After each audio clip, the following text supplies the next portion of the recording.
Hello everyone, myself Srishti Thakre from Rijlal Bihari Science College, Amravati.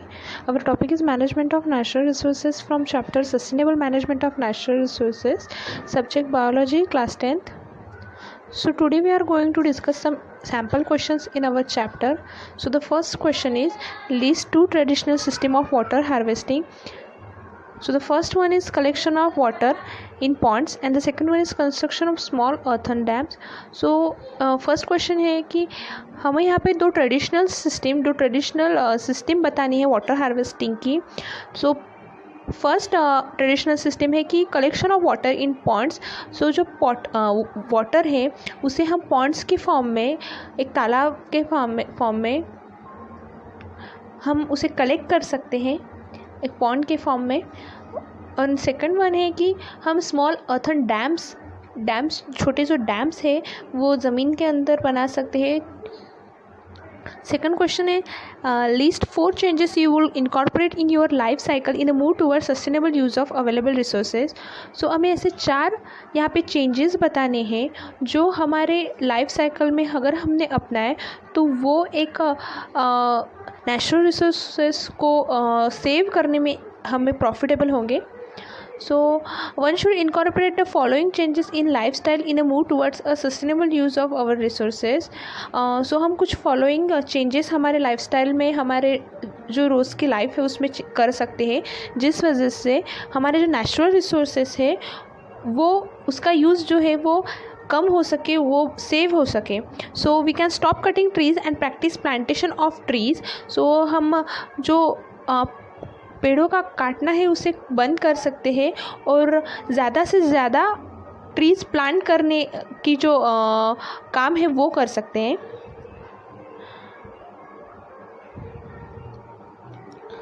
Second one है कि we can stop using plastic and polythene bags for carrying goods.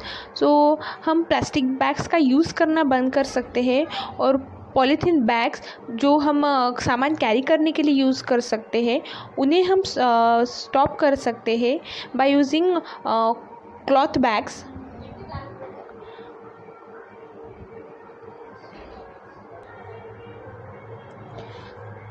We can use recycle paper. हम recycle paper जो होते हैं वो use कर सकते हैं. Fourth one is throw biodegradable and non biodegradable waste into separate dustbin. So हम जो बायोडिग्रेडेबल वेस्ट है जैसे हमारे किचन में मिलने वाला वेस्ट जैसे कि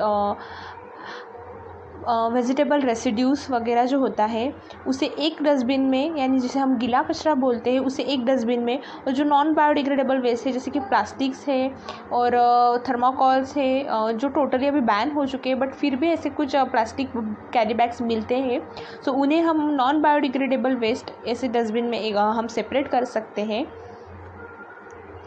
third one is state 2 reasons of each of conserving.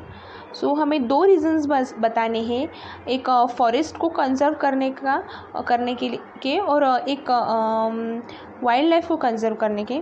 So forest provide us oxygen and responsible for rainfall. Forest जो है वो हमें लार्ज अमाउंट में ऑक्सीजन प्रोवाइड करता है और जो रेनफॉल के लिए भी रिस्पॉन्सिबल है.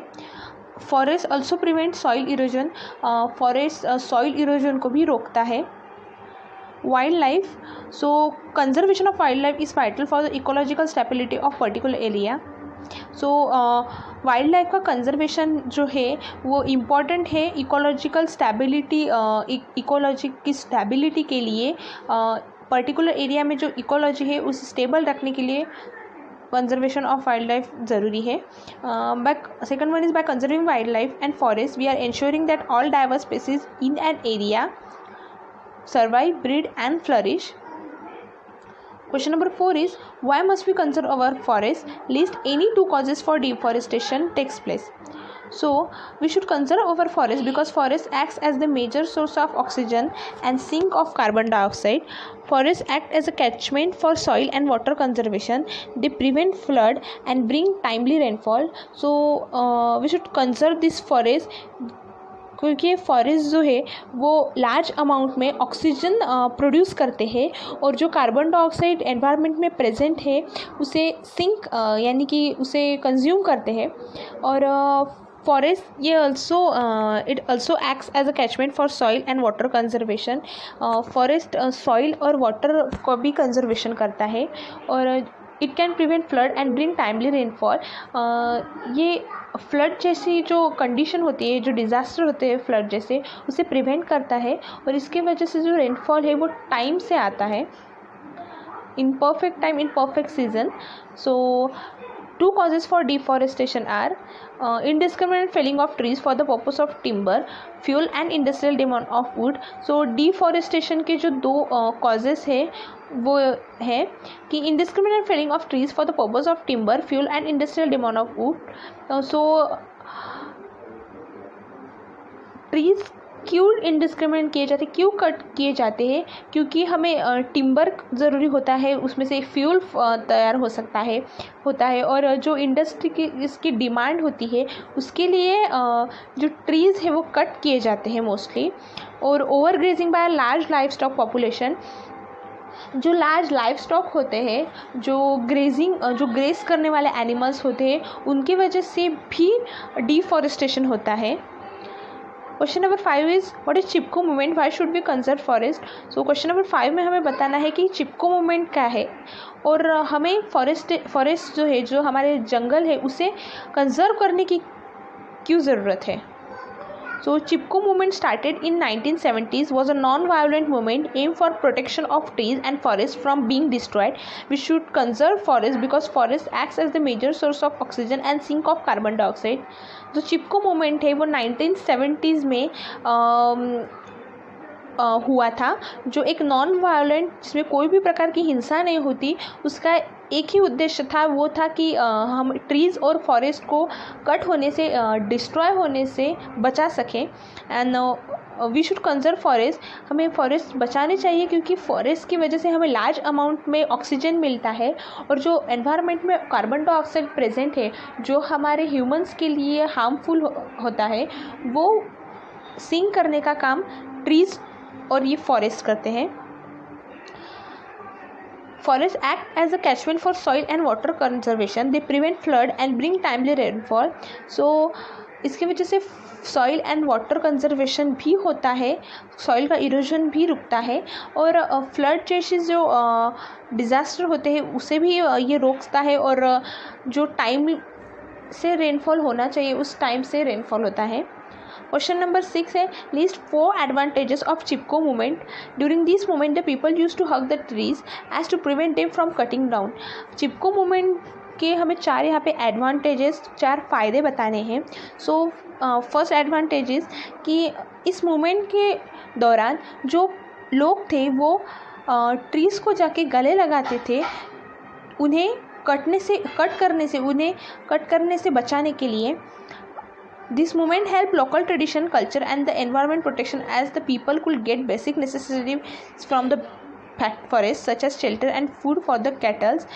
Local traditions को इस मूवमेंट की वजह से बहुत फ़ायदा हुआ था क्योंकि ये यहाँ के रहने वाले जो लोग हैं उनकी जो बेसिक नेसेसिटीज़ है, बेसिक नीड्स है, वो इन फॉरेस्ट से ही मिलती थी, जैसे कि शेल्टर और फूड. जो कैटल्स रहते हैं उनके लिए फूड मिलता था. It force the government to rethink their priorities in the use of forest produce and include the local people in forest management. So इस मूवमेंट की वजह से गवर्नमेंट पर एक फोर्स किया गया, फिर उनके ऊपर प्रेशर आ गया कि लाया गया कि जो फॉरेस्ट की प्रायोरिटीज़ के ऊपर उन्हें फिर से सोचना पड़ा और उनका use of forest produce and the include the local people in forest management. और उन्हें इस बारे में भी सोचना पड़ा कि लोकल पीपल, जो वहाँ के रहने वाले लोग हैं, उन्हें फॉरेस्ट के मैनेजमेंट में कैसे ऐड किया जाए, इंक्लूड किया जाए. So the local people could continue depending on the forest for meeting their basic needs.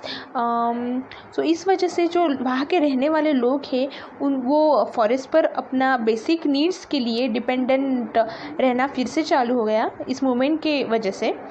So question number 7 is, how do advantages of exploiting natural resources with short term aims differ from the advantages of managing our resources with a long term perspective. So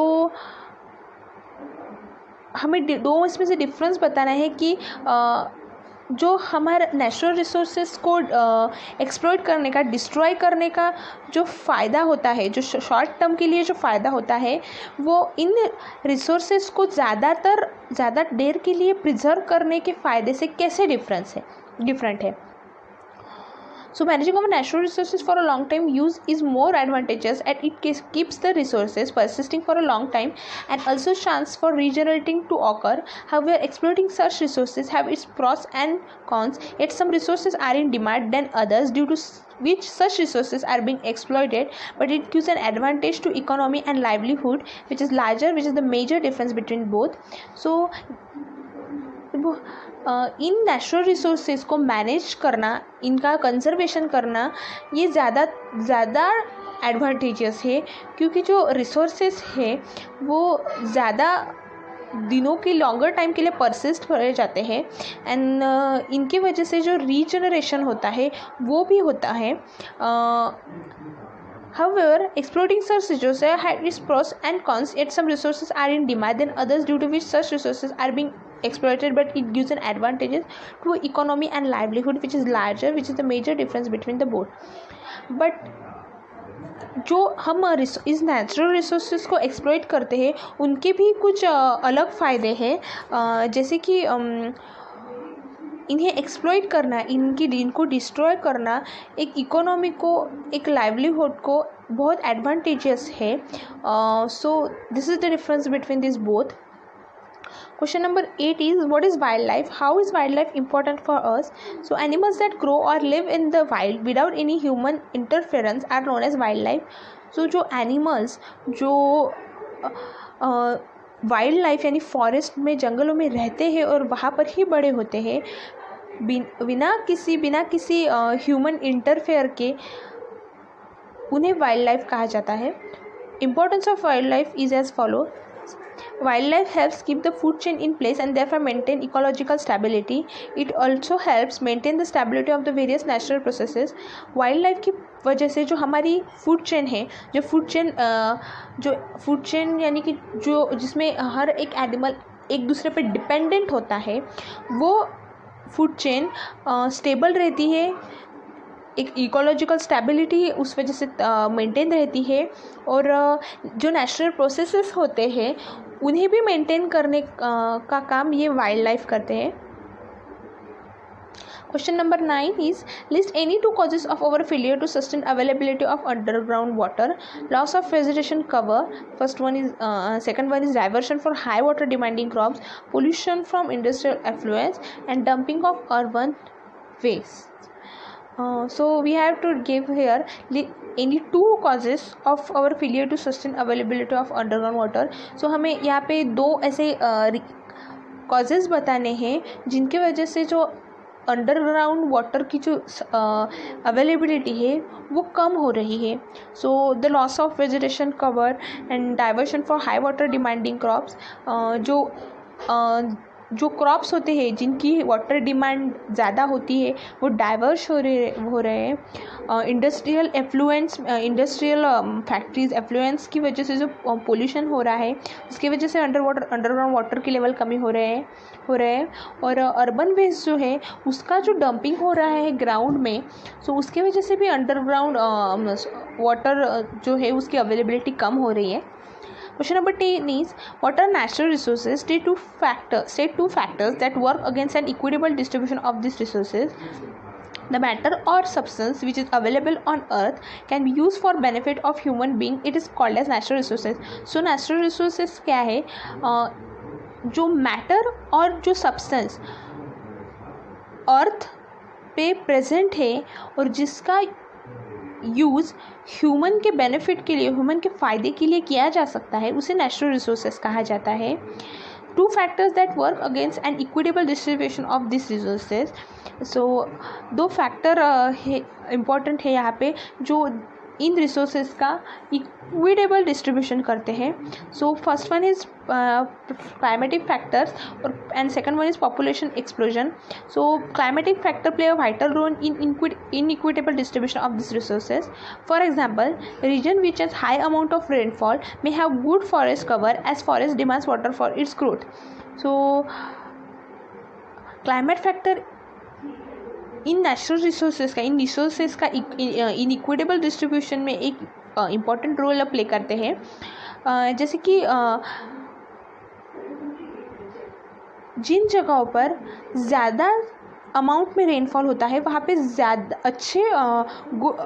ज़्यादा amount में forest trees होते हैं, और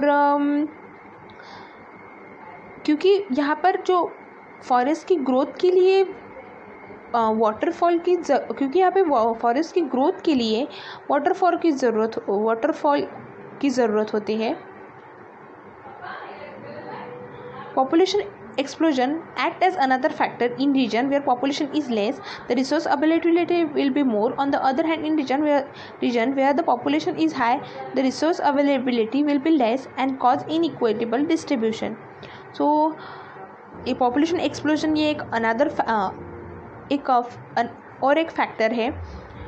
जैसे कि example लेते हैं कि जहाँ पे पॉपुलेशन कम है वहाँ पे जो रिसोर्सेज की अवेलेबिलिटी होती है वो ज़्यादा होती है, क्योंकि यहाँ की पॉपुलेशन कम होने की वजह से इनकी ये रिसोर्सेज की डिमांड कम होती है। बट जहाँ पे ये पॉपुलेशन ज़्यादा होती है वहाँ पे ये अवेलेबिलिटी कम होती है, क्योंकि लोगों का इन नेचुरल रिसोर्सेज का कंजम्पशन ज़्यादा होता है। इस वजह से जो इनइक्विटेबल डिस्ट्रीब्यूशन होता है वो नेचुरल रिसोर्सेज का वो बैलेंस नहीं रहता, इनइक्विटेबल होता है। Hope you have understand all this question. Thank you so much.